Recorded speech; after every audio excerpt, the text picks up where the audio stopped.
Good morning my dear students.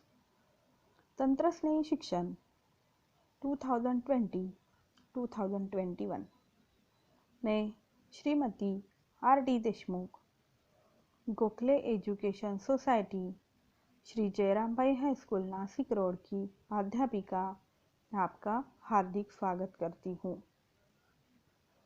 School बंद लेकिन शिक्षा शुरू, इसके अंतर्गत यह वीडियो आप तक पहुंचाने की यह छोटी सी कोशिश है।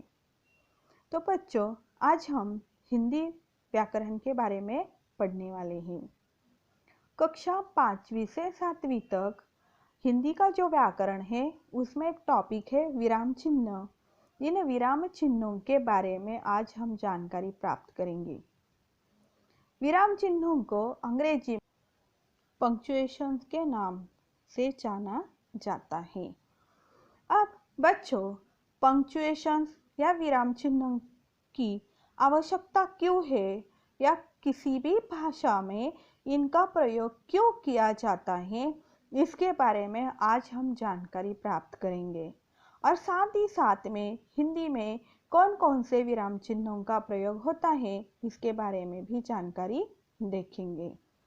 तो सबसे पहले बच्चों, विराम चिन्ह क्या होते हैं?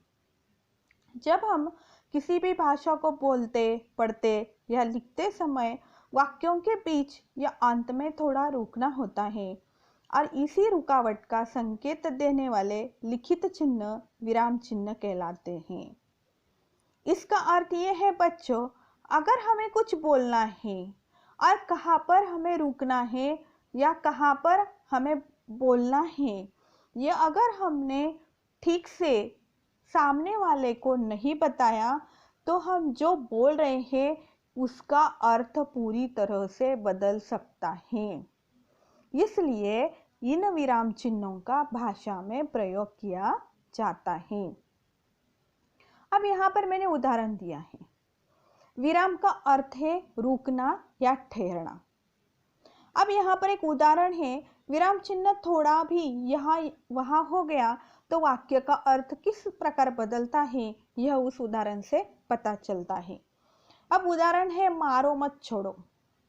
इसका कोई भी अर्थ नहीं लगेगा, लेकिन मारो मत छोड़ो या फिर मारो मत छोड़ो, अगर ऐसा हम बोलते हैं तो वाक्य का पूरा अर्थ पता चलता है।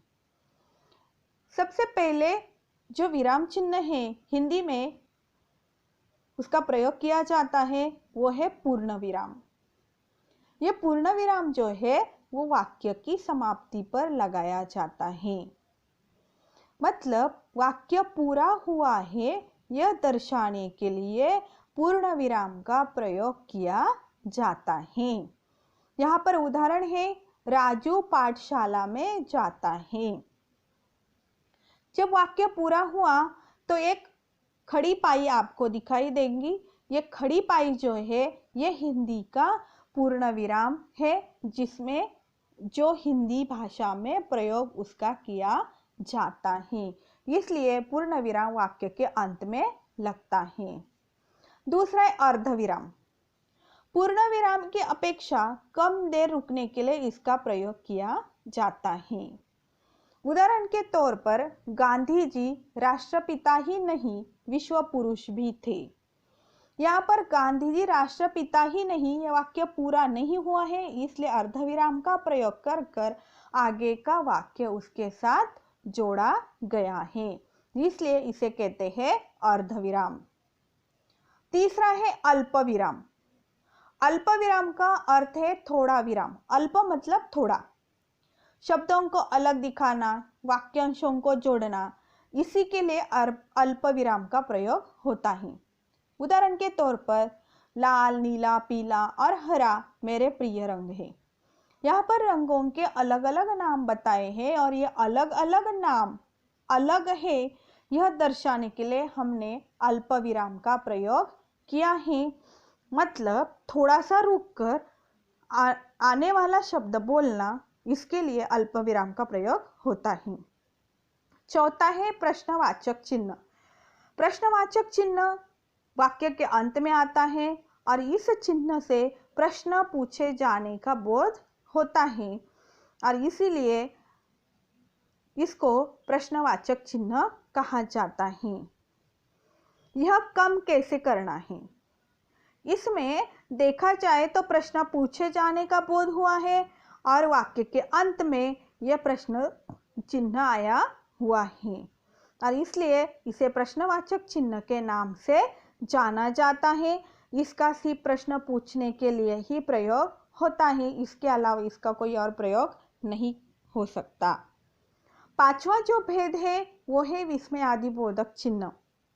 जैसा कि हमने इसके बारे में पहले भी जानकारी देखी है, मन के भाव यानी हर्ष, शोक, भय, आश्चर्य, घृणा आदि को प्रकट करने वाले वाक्यों में विस्मयादिबोधक चिन्ह का प्रयोग होता है। उदाहरण के तौर पर शाबाश, तुमने बहुत अच्छा काम किया। शाबाश के बाद विस्मयादिबोधक चिन्ह लगाया गया है क्योंकि यहाँ पर हमारी खुशी या हर्ष जो है, आनंद जो है वो प्रकट हो गया है और यह दर्शाने के लिए शाबाश और उसके बाद में विस्मयादिबोधक चिन्ह का प्रयोग किया गया है। उसके बाद है योजक चिन्ह।